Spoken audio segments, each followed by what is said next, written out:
Hello everyone, Tammy here. Welcome to my channel. Today is something a little different. I'm participating in a October challenge with Tatty Treasure and Friends Facebook group, and it's whole book challenge. Is that just it? Whole book challenge. Hashtag whole book challenge. So what we're doing is we're taking a Reader's Digest book. I have a few of these, and I'm pulling pages out so I can later use this book as an altered book. So I'll probably need a second book, which I have, to start pulling pages out, and I'm okay with that. So basically the idea is that there are 30 projects, or 31, I'm not sure, through the whole month of October, a different artist. A couple of them are probably doing more than one video. Tanya might be doing a couple.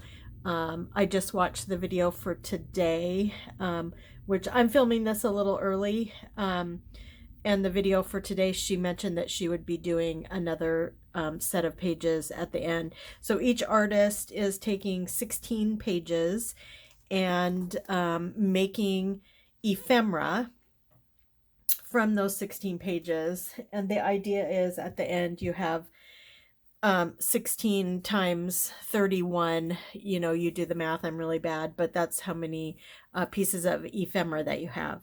So I'm doing something a little bit different. I am going to make 16 pages.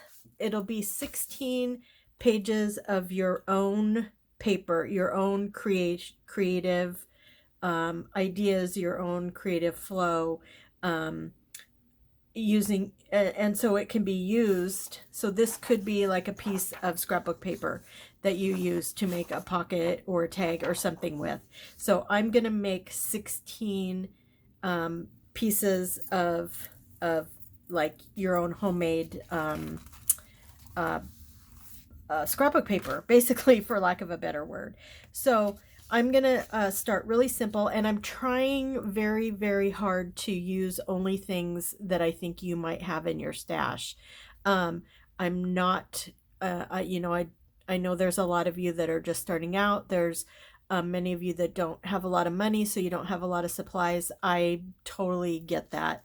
I've been a mixed media artist for probably 12 to 14 years, and I have collected a lot of products. So I'm trying to make this as simple as possible. So the first piece of art paper that we are going to make is just a very simple, it's a very simple technique. I'm sure most of you have used it, but I think sometimes we just kind of forget about different things. And so I saw this blueprint sketch just sitting here, and I thought I'd use this. So I'm just using distressed oxide ink. I'm just putting it on my brush, and I have a stencil, and I'm just gonna rub the stencil around.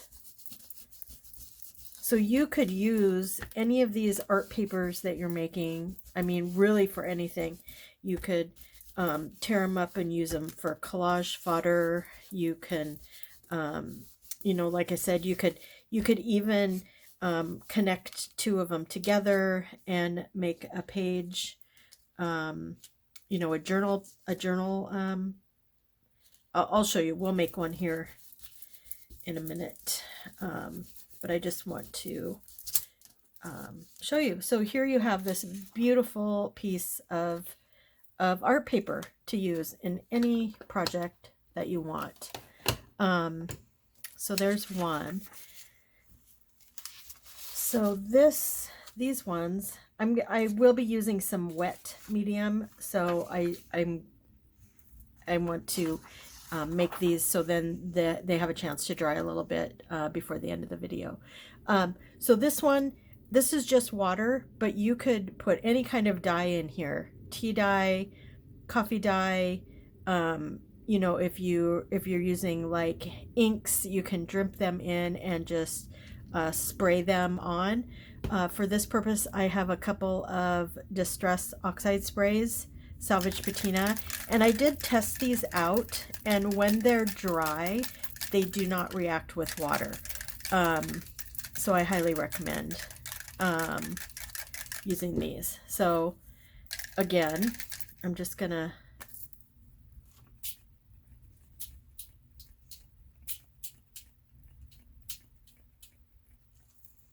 so there's that one, and I'm gonna set this over here to dry.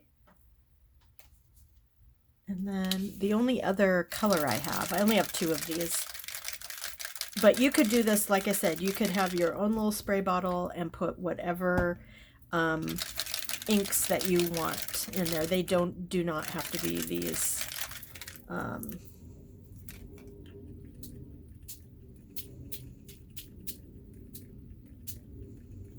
okay, so there's that. Put that over here to dry. Okay, so then now this is I'm going to use some watercolors, and I do not have high-end watercolors. I just have these Pelican. These I got on Amazon. They're not like super high-end. They're also not they're not the cheapest, but they are beautiful. Like they have a lot of pigment, and so I kind of like that, only because I'm traditionally I use acrylic paint, and so that has, you know, it's very, very, very colorful. So as far as this goes, this is just, you know, watercolor. So I'm just pulling an old, this is just an old brush, again, got it at Amazon, or on Amazon, nothing fancy. So you could go ahead and do a wash across the whole thing. I kind of like doing just doing some mark making, which is fun.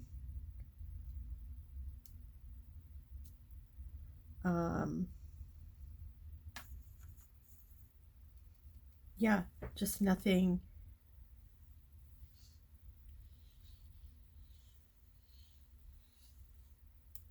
like that. And then let's see, put some of this green on here.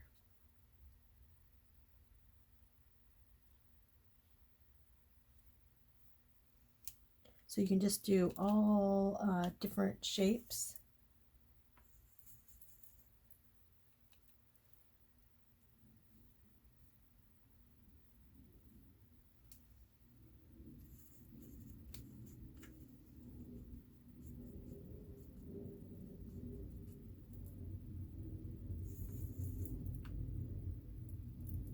I really like this shape that and you just do it right on top of other places that you've painted. No rules.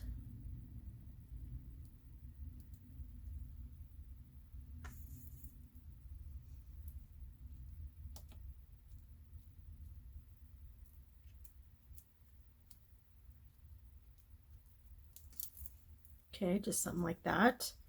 Let's set this aside and let it dry.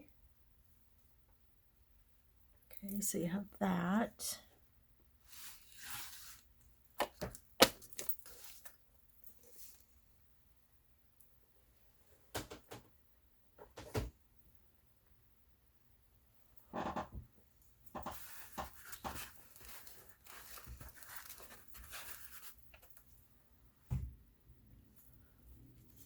Okay, so then we have some other kinds of dauber type. So I have this Distress Stained peeled paint.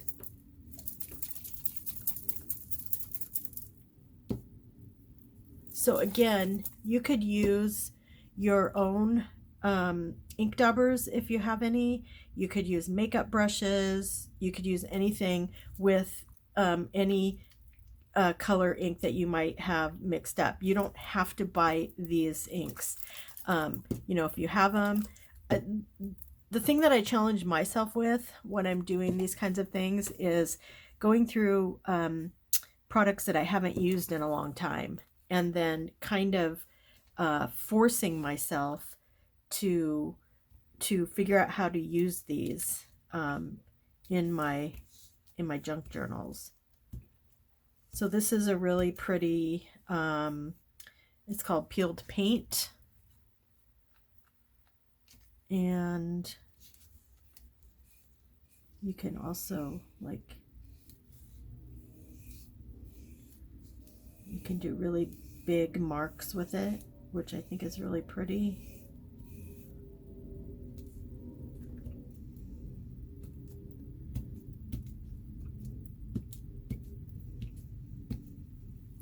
Okay, so that's pretty. I do like when you hit it really hard. We'll do this one like that. So this one is like vintage photo.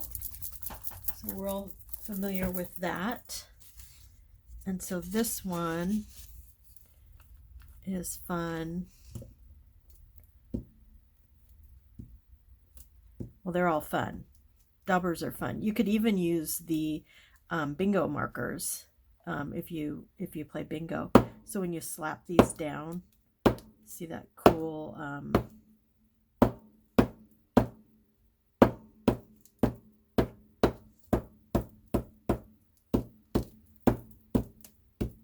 love that. Super pretty. And see, this is just a unique piece that, you know, not anybody else is going to use something like this in their journal. So you have that. And then I have some gold ink,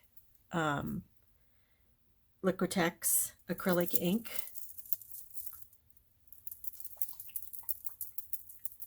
And again, I'm going to do something a little different. I've actually never done this before, but I was just, as I was doing that last one, make the splashes, I was getting an idea of doing something like this. Not sure if it's going to work, but to just do a piece that is just kind of some gold, just some gold pieces on it. Or, you know, gold. You can also just drop it. If you drop it from way up high, oops, it landed on another drop. What are the chances of that happening? Oops, missed.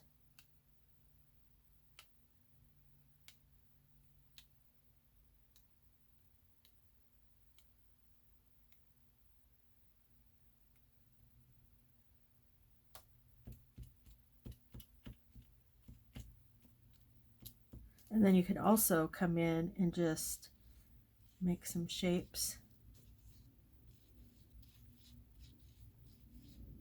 And you just have to remember, these are from book pages.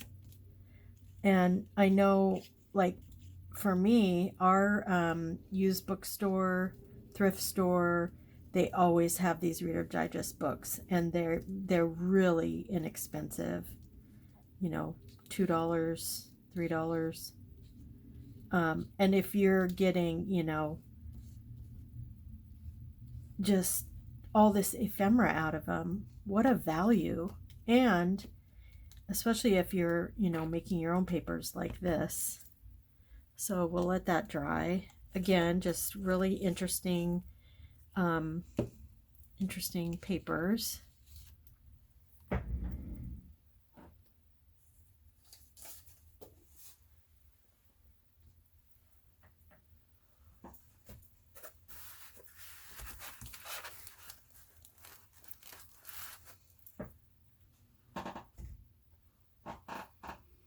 Okay, so now I am going to do a whole bunch of different, I'm going to glue a bunch of different things, semi-transparent things on top of the book pages. So I love it when I glue something on top of a book page and you can see what's on top, but you can still see the writing underneath. I really like that. And you can use matte gel, you can use Mod Podge. I'm using a glue stick because I'm pretty confident that most everyone has a glue stick. And with this type of, you know, I'm using very thin papers to put on top of the book pages. It's best to either use a matte gel, or a Mod Podge or a glue stick. And I just chose glue stick because everyone has a glue stick. So this is a coffee filter that I, you know, I used it when I made coffee, and then I shook the coffee grounds out, and well, it went off the page right there, but that's fine. That yeah, I just took the, you know, recycled or composted the coffee grounds and let the coffee filter dry. So I'm just using this catalyst wedge here. You can use, you know, you can use a credit card, an old key card from a hotel, anything. So basically that's that. And what I was starting to say is when you're working in bigger pieces, it's probably best to use a glue stick because it's not as wet. So some glues are really wet and they can really like instantly wrinkle the top layer, which I'm okay with personally. I don't mind wrinkles, but I know there are a lot of people that really don't want wrinkles, and that's totally valid. And if you work with some of these drier or the glue sticks when you're putting the you know, the transparent paper down on top of the book page, it does not wrinkle as easily. So there's this book page all ready to go. So, you know, this could be a pocket that you then decorate. I mean, it's just endless what you can do with this. So I have all different kinds of see-through papers to put on top of the book pages. I have 7 different kinds, so I want to show you all of them. So that was the coffee filter. Okay, this next one is, this is like tissue paper, like gift bag tissue paper, and I'm going to use another gift bag tissue paper, but the other one is a lot more translucent than this, so I kind of wanted to do 2 different kinds so you can see what you know, you can see the difference between the two different types of tissue paper.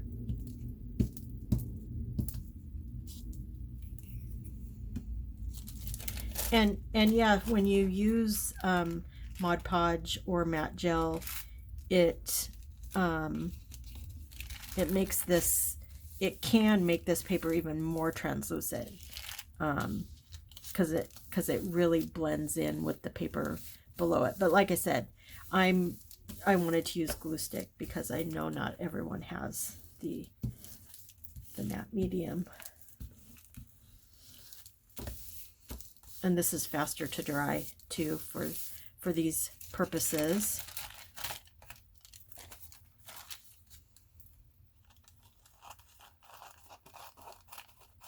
I'm not going to cut every single piece, but I'm cutting just the bigger ones off for now. Okay, and then this next one is, so this is the way more translucent paper, tissue paper, gift for gift bags.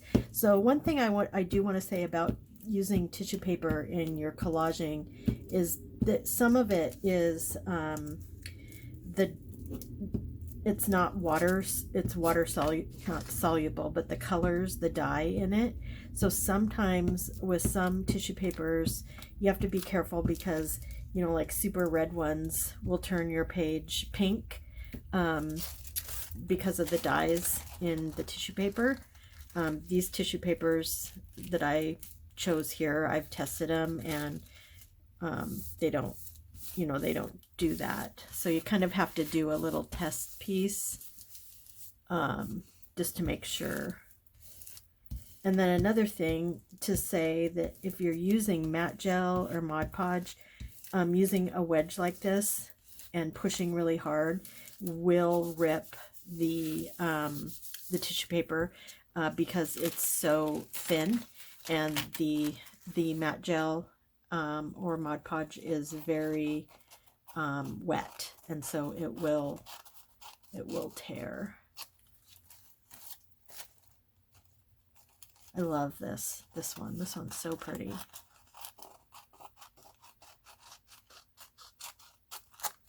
But it's just, this is just another way to just noticed I skipped a spot of glue. Oh well. We'll have to just leave that alone. Okay, so that goes there. And next we have some rice paper, which is not quite as, it's more opaque. So let's see what this looks like on here. I've never used rice paper, so I was just going through all of my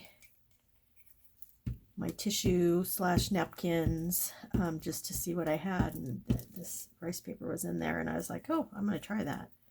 Never tried that before.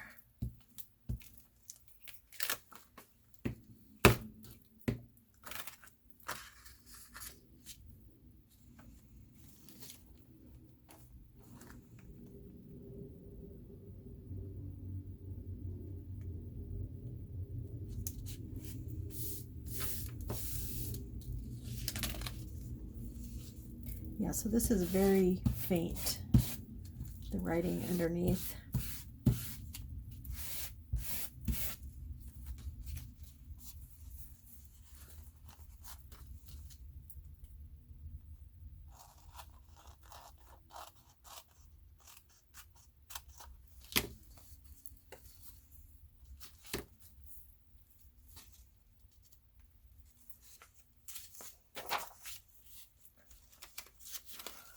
Okay, so I just have a couple more. So here's some specific craft tissue paper made for paper crafting.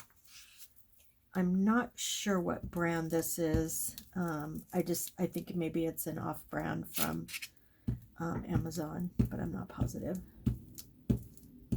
It could be a Ranger.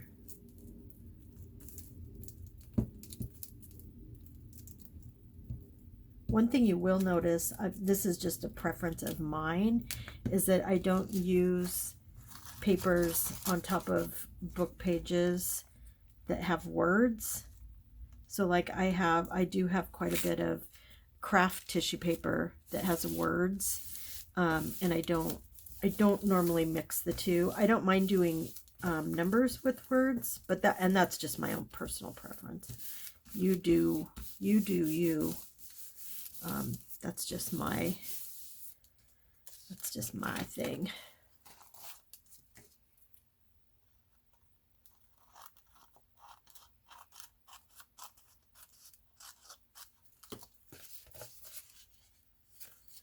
Okay, we have two more. So I have napkin.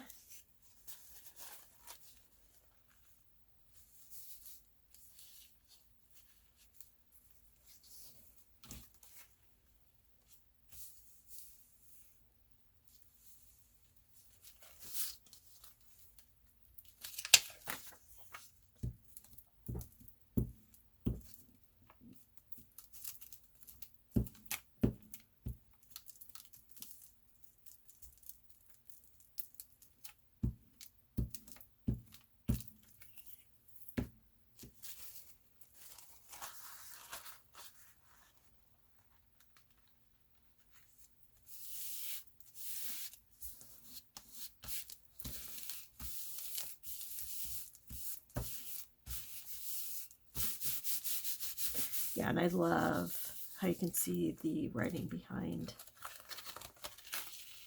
It's one of my most favorite things is definitely hiding the book pages behind a transparent paper. I think it looks really cool.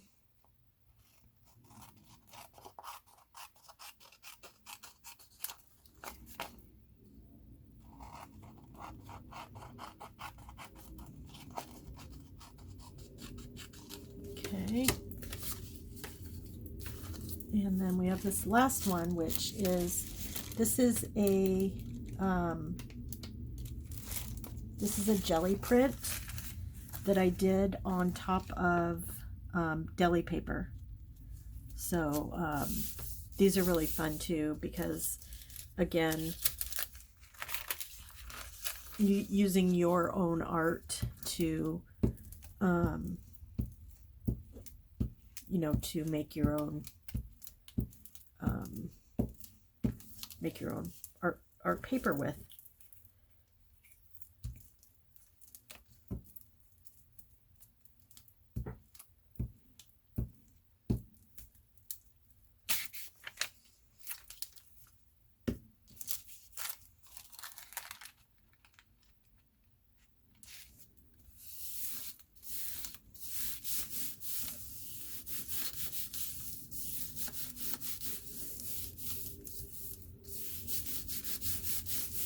I love this pink and then this little bit of green over here. It's something super fun about working on a jelly plate is picking up paint from a print that you did before. I just love it. Okay, so that's the last one. So this is what we got.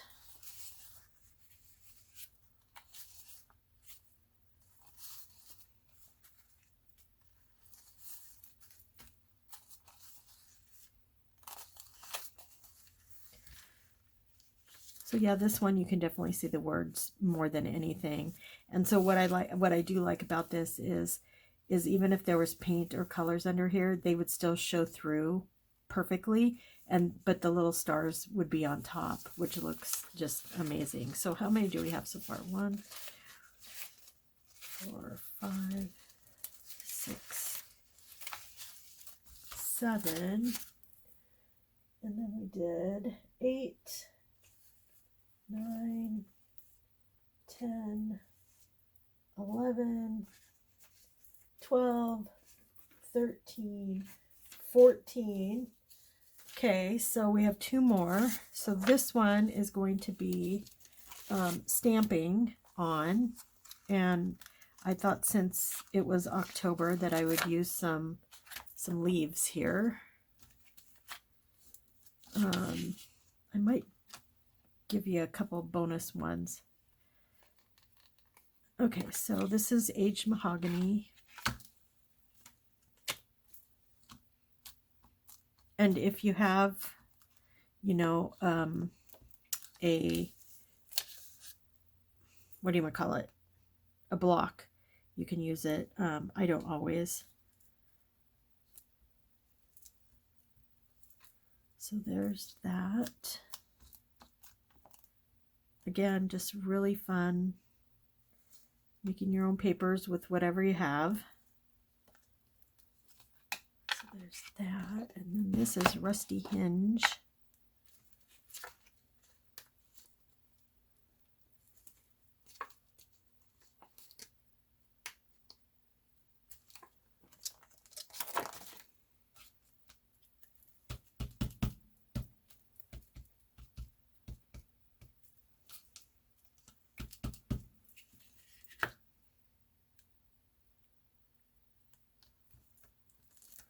And I never worry about going on top of the design before. I just think that adds more interest, more layers, and, you know, just more.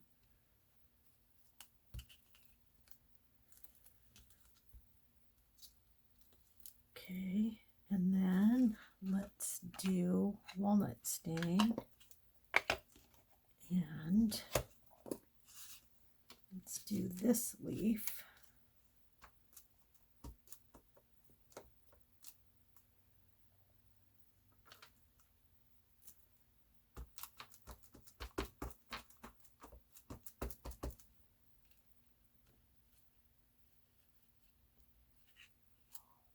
Okay, we'll do one more.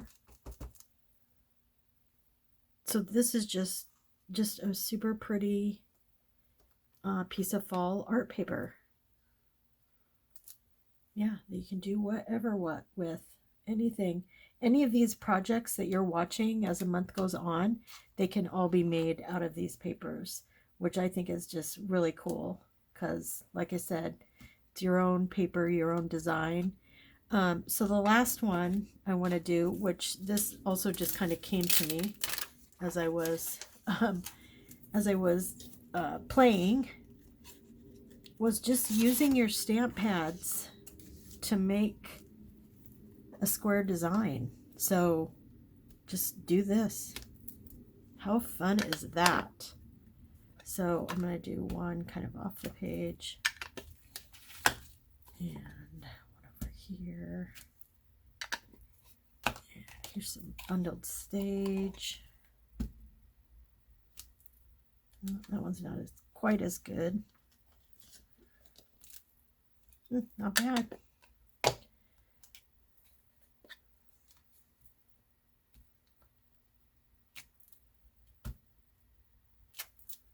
But this is really fun thing to do also. Get let's see,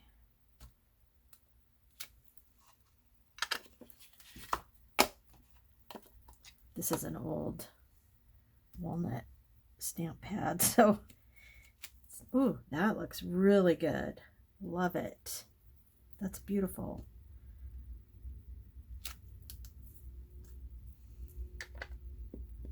So I think I'm going to do one right here. Yeah, I like that a lot. So I have the bundled sage isn't showing up that well, so I'm going to try some mowed lawn in this spot. Oh, that's gorgeous. Okay, so that's 16 pages. So, wow, I love this. This is fabulous. So let's look at them all together. So stamping, using your stamp pad, actual stamps, coffee filter, stars with a white background, super thin gift tissue paper, rice paper, craft tissue paper, a napkin, deli paper that had paint from a jelly plate, more gift tissue paper. Let's see. This one with the gold ink, it's still kind of wet, but how pretty is that? Stenciling, just doodling with some watercolors, paint daubers, distressed ink spray, paint daubers smashed down so the paint comes out, and then another distressed spray. So yeah, I hope you enjoyed this. So this is a lot of your own craft art papers right here that you could use on tons of different projects. So, and then, you know, you can tear them for collaging. You can like I'm just looking this and this, and I think maybe this you could make, and maybe this you could make a really cool, you could tear these up and you could make a snippet roll with just these papers. They would look amazing. Yeah, just all kinds of fun things that you can do. So I hope you enjoyed this video. Mine's a little bit different. You don't actually get pieces of ephemera, but you do have 16 very unique, very art papers to use. And I think that's pretty cool. I mean, even like this, like if you're watching TV and, you know, you're bored. Sorry, I just keep thinking of things you can do. You can come through and you can take a white pen and you can make some marks like this. You can put some dots in here. You could do a little spiral. Yeah, just all kinds of just, you know, sky's the limit on things you can do with these papers. So I hope you enjoyed that. I hope the next time you see a few random book pages hanging around, you're not like, oh, I don't know what to do with those. You can just find some transparent paper to put over them, some sprays, some inks, whatever. So yes, so make sure you go and see the other artists that are participating. There's a whole bunch of them, 30 of them. I will have the link to Tanya's channel, to her specific video. So then you can go through and see all the artists that are participating and go check them out and use the hash or search or use the hashtag whole book challenge. And I appreciate you watching, and I'll talk to you soon. Bye.